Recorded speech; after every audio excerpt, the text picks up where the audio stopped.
Welcome back. Last time we finished off the bronze bar grind, and here we are at the iron bar spawn, just able to freely grab the smithing XP off the dirt. It is awesome to not have to kill stuff for skilling drops anymore. It did not take long at all, and we already have an entire full inventory of iron bars. For perspective, this whole inventory is worth almost a third of the XP of our entire bronze bar grind. It's madness what we're getting right now. It's got to be at least 500 times the XP rate of what we were getting. Something you may notice is that I actually kept the mithril sword, but ditched all of the armor last episode. I kept the myth sword because it was pretty hard to get, and mithril is actually really light compared to the other metals. It's like 60% of the weight or something like that. So of all the things to keep, a mithril item is probably the best thing weight-wise. But I am trying to keep weight reduction at the max because when we're running back to get bars, we want to be as light as possible to conserve run energy. Alright, well that was pretty quick. We're already 16 smithing and it's only halfway through the very first inventory we've done of iron bars. Wow, this is so fast. I know like the first 15 levels of this are just gonna fly by. I think my immediate goal as of now is to try and get to 40 smithing, because then we can try out the gold ore smelting method just north of the Graveyard of Shadows. But for now, this method's pretty good. I'll try and get a rough estimate of the XP an hour, but it's very fast.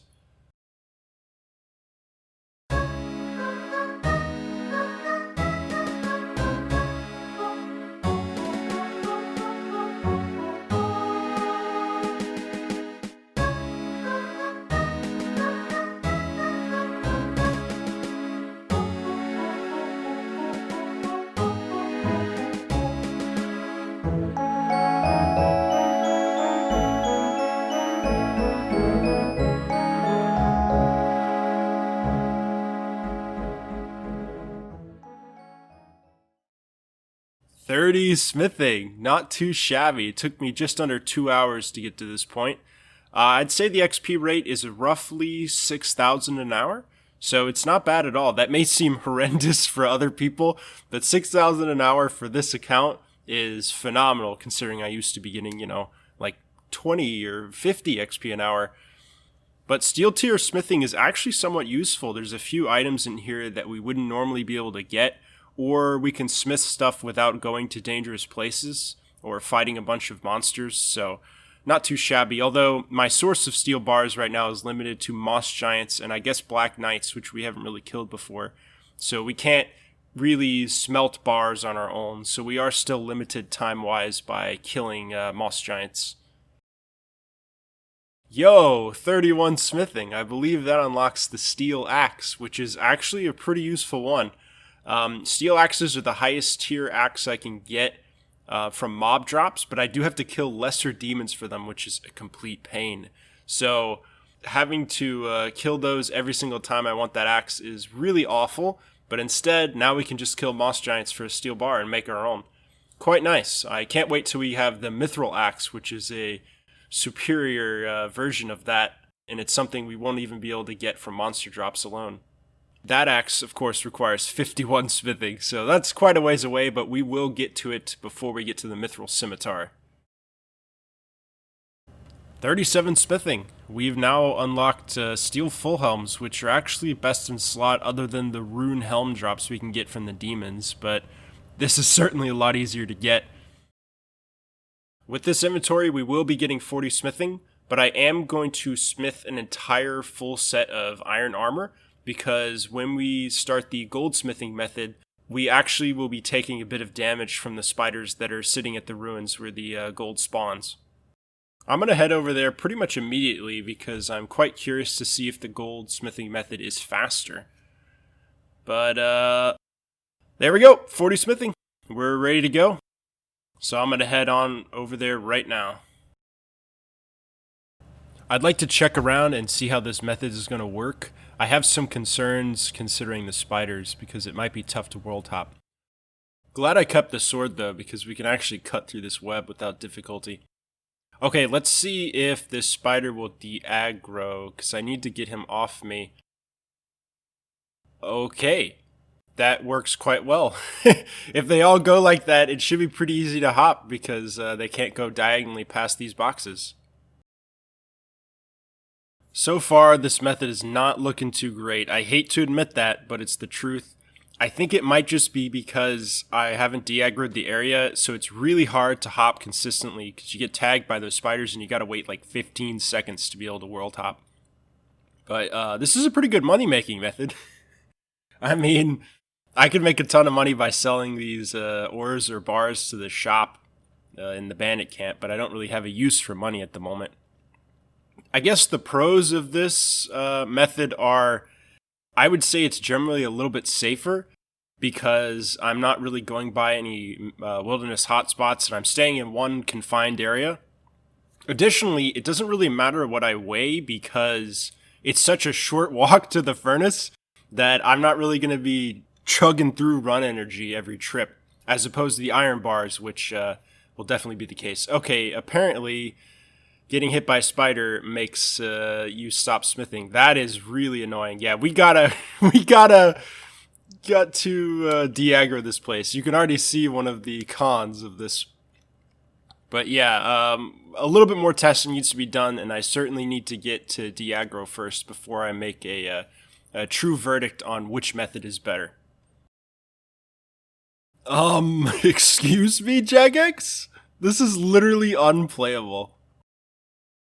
Okay, things are looking a lot better after losing aggro. I'm getting somewhere around 6.5 to 7,000 XP an hour, which is about 10% better than the iron bar method. So I'm sold. This is so much better because with all that less walking I have to do, I can carry, much higher tier armor that I need later, and I can always come back to this without having to drop my armor each time. 41 smithing! That allows us to make steel chain bodies, and those are actually slightly better than steel plate bodies due to the crush bonus.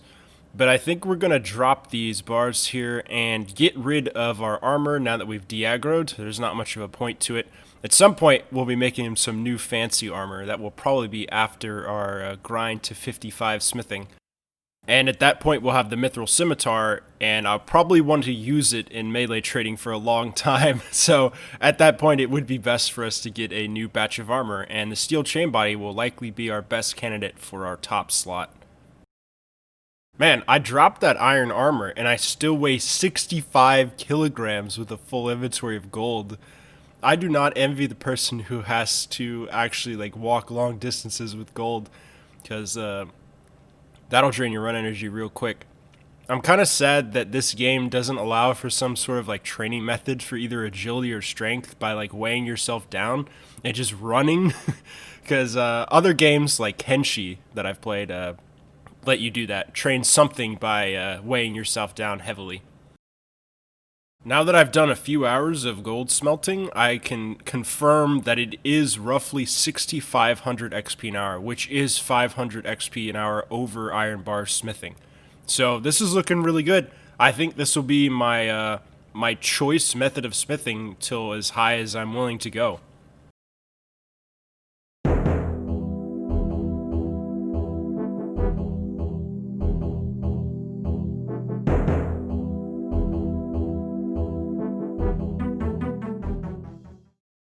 And with that, we hit 46 smithing.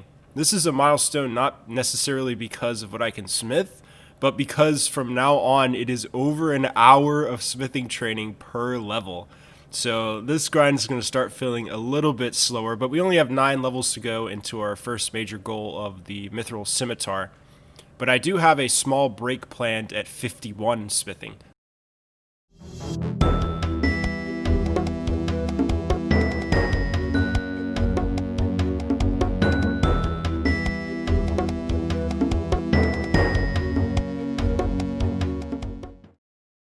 Larry the Team Cape Seller has the strangest routes in the wilderness. I swear I've never seen him before. I don't know how they programmed him, but he must just wander everywhere, and I don't even know if he has a dedicated route.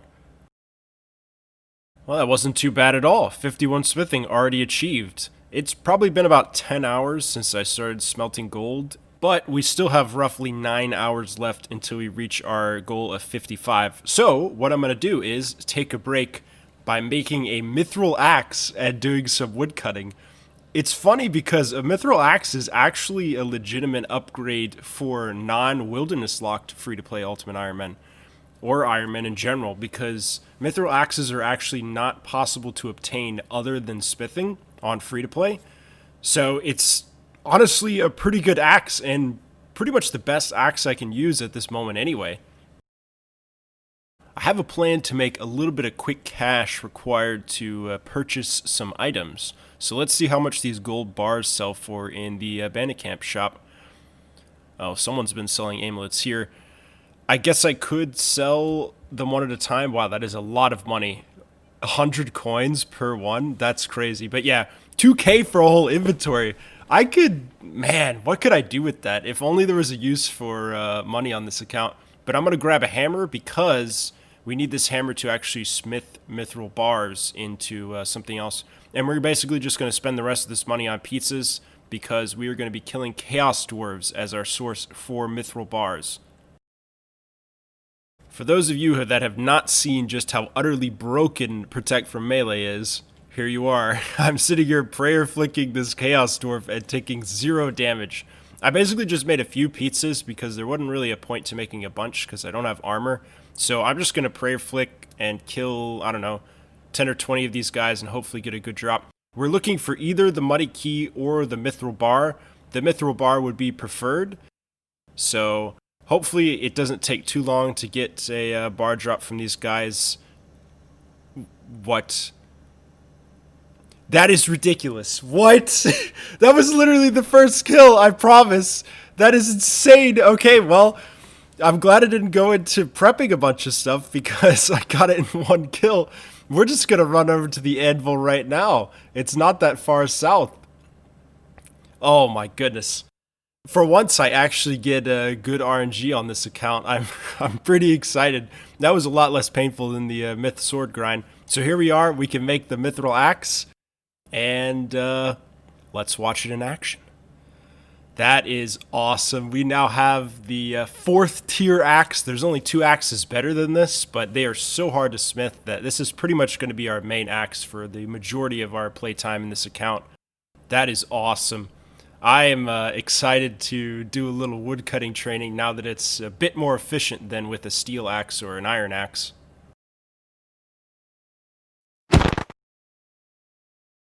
This spot seems pretty good for cutting oaks. They got 2 oaks here, although they're pretty spread apart.